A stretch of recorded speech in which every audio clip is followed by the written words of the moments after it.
कर्नाटक के कोलार जिले की बंगारपेट तहसील, यहाँ की धरती सोना उगलती है। यही वजह है कि खेती से कहीं ज्यादा बड़ा रकबा सोने की खदानों ने घेरा हुआ है। लेकिन अफसोस कि जिस मिट्टी के नीचे सोना ही सोना छिपा है, उसके ऊपर की परत खेती के लिहाज से माकूल नहीं है। मिट्टी सख्त है, पथरीली है और ऊपर से यहाँ पानी का भी काफी अभाव है। यही वजह है कि यहाँ के किसानों को आज भी संघर्ष करना पड़ता है। कड़ी मेहनत के बावजूद भी इन्हें मनचाही पैदावार नहीं मिल पाती।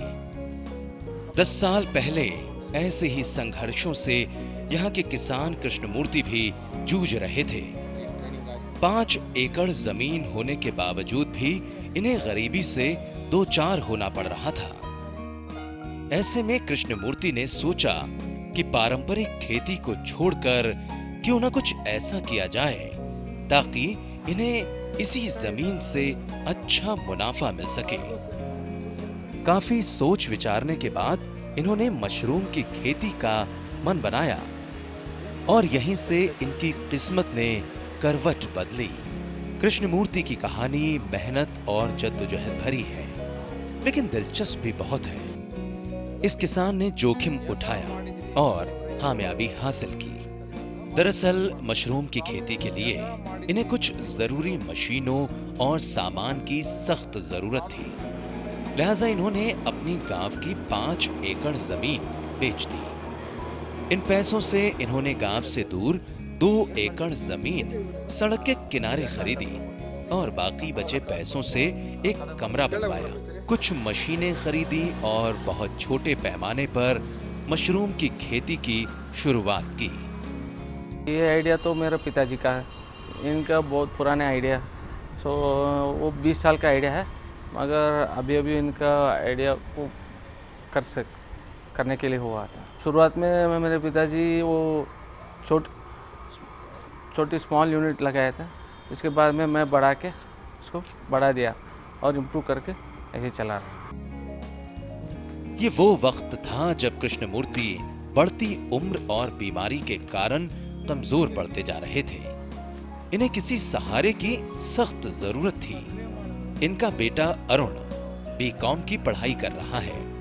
अरुण का सपना तो बैंक में नौकरी का था, लेकिन जब इन्होंने अपने पिता की मजबूरियों को देखा तो इन्होंने नौकरी का सपना छोड़ दिया।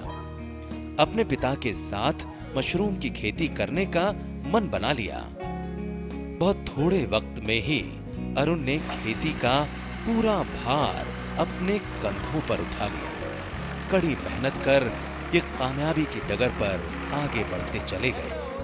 अरुण के पिता कृष्णमूर्ति ने सपना संजोया था। उस सपने को इनके बेटे अरुण ने सच कर दिखाया। ज़्यादा यूनिट्स नॉर्थ इंडिया में देख के उसी तरह इम्प्रूव करने के लिए मुझे इंटरेस्ट आया। इसीलिए मैं उसको बढ़ाने के लिए मैं पिताजी के हाथ में मैं लेके उसको बढ़ा के अब तो प्रोडक्शन ज़्यादा किया। मैं आके उसको चिल्लर लगाया और एक्स्ट्रा मशीनरी लगाया और उसको बढ़ा के थोड़ा मैनुअल कम करके मशीनरी ज़्यादा लगा के प्रोडक्शन एक ज़्यादा बना दिया। 10 साल पहले जहां एक छोटा सा कमरा बना था, आज यहां काफी बड़े पैमाने पर मशरूम की खेती की जा रही है।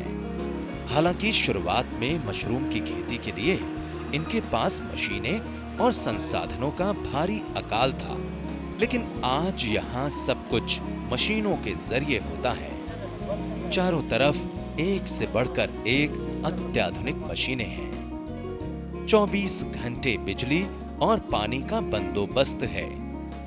मशरूम की पैदावार के लिए जो भी चीजें जरूरी होती हैं, वो सारी आज यहां मौजूद हैं। लेकिन ये सब अरुण ने अपनी मेहनत से पाया है। मशरूम की खेती से इन्हें जो भी कमाई होती थी, उसे ये अपने कारोबार को बढ़ाने में लगा देते। इस तरह इनकी कामयाबी का काफिला बढ़ता चला गया और महज 10 साल के भीतर ये एक आम किसान से मशरूम के जाने माने कारोबारी बन गए। आज इनके फार्म में पैदा होने वाली मशरूम कर्नाटक के बाजारों के अलावा बाकी कई राज्यों में भी सप्लाई की जा रही है। केरला और तमिलनाडु तक इनका सामान मशहूर हो चुका है। एक वक्त था जब इन्हें सामान बेचने की समझ भी नहीं थी, लेकिन अब इनके पास इतने ऑर्डर हैं कि इनके लिए बाजार की मांग को भी पूरा कर पाना काफी मुश्किल हो जाता है। अरुण ने खेती के पारंपरिक तरीकों से हटकर तकनीकी तरीकों को अपनाकर खेती की है। इसके लिए सबसे पहले इन्होंने हिमाचल में मौजूद DMR यानी डायरेक्टरेट ऑफ मशरूम रिसर्च से ट्रेनिंग ली। मशरूम की खेती से जुड़ी जानकारी और बारीकियों को समझा, तब कहीं जाकर इन्होंने इस खेती में कदम रखा। आमतौर पर मशरूम की खेती को कच्ची फसल कहा जाता है। जरा सी चूक अक्सर किसानों पर भारी पड़ जाती है, लेकिन अगर सही ढंग और जानकारियों के साथ इस फसल में हाथ आजमाया जाए तो ये खेती किसानों को माला माल कर सकती है।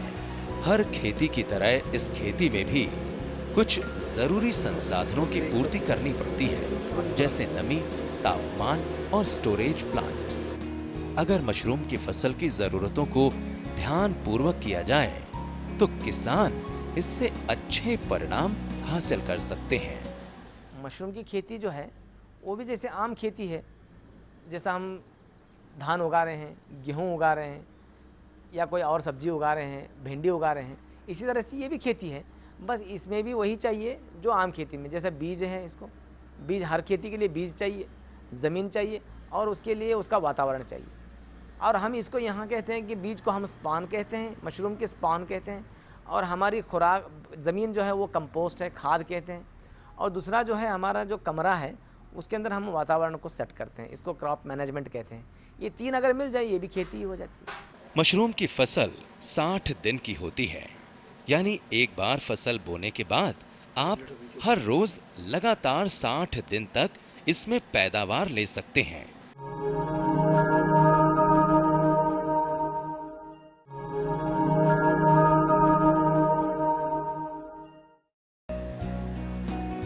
मशरूम की खेती के लिए सबसे पहले एक बेड तैयार करना पड़ता है। जिस तरह बाकी फसलें साधारण मिट्टी में पैदा हो जाती हैं, मशरूम की खेती के लिए एक अलग तरीके की मिट्टी बनाई जाती है।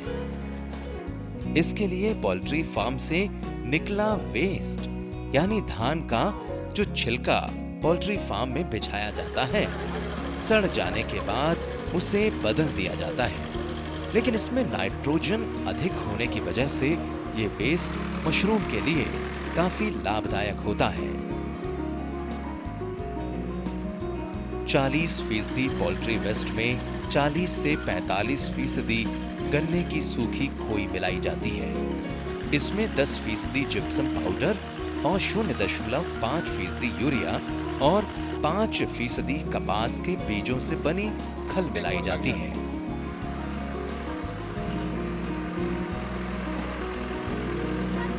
इसके बाद इन सभी चीजों को अच्छी तरह मिलाया जाता है। किसान भाई ये काम हाथ से भी कर सकते हैं। मिश्रण को मिलाते वक्त इसमें पानी का छिड़काव भी किया जाता है ताकि जिप्सम और यूरिया खोई के कण कण तक पहुंच सके।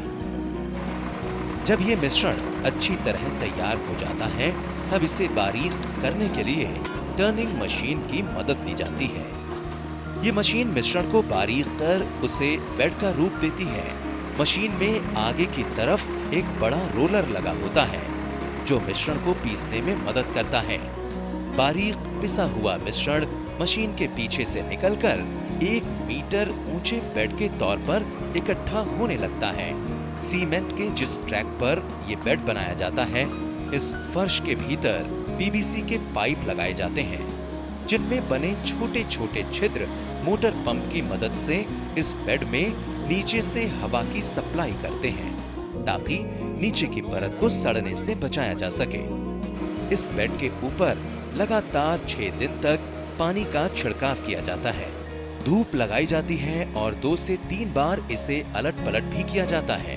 इस प्रक्रिया को फर्मेंटेशन कहते हैं।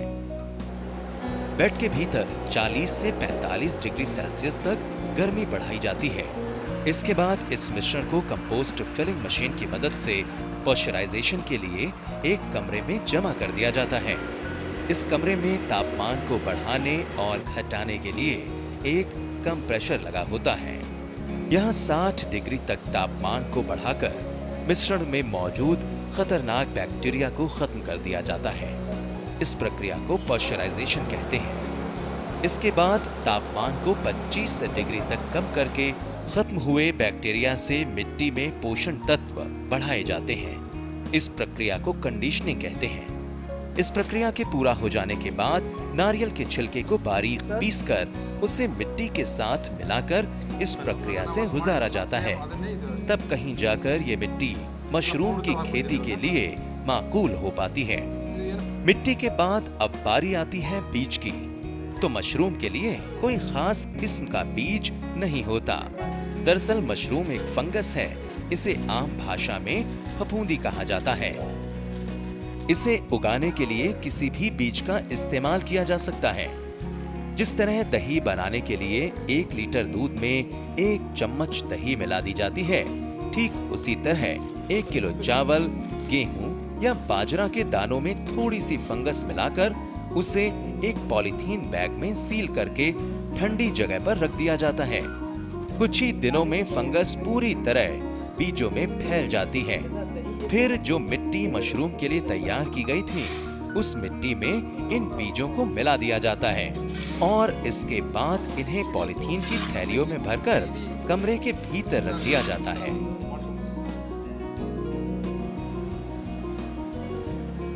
मशरूम की खेती के 2 चरण यहाँ पूरे कर लिए जाते हैं।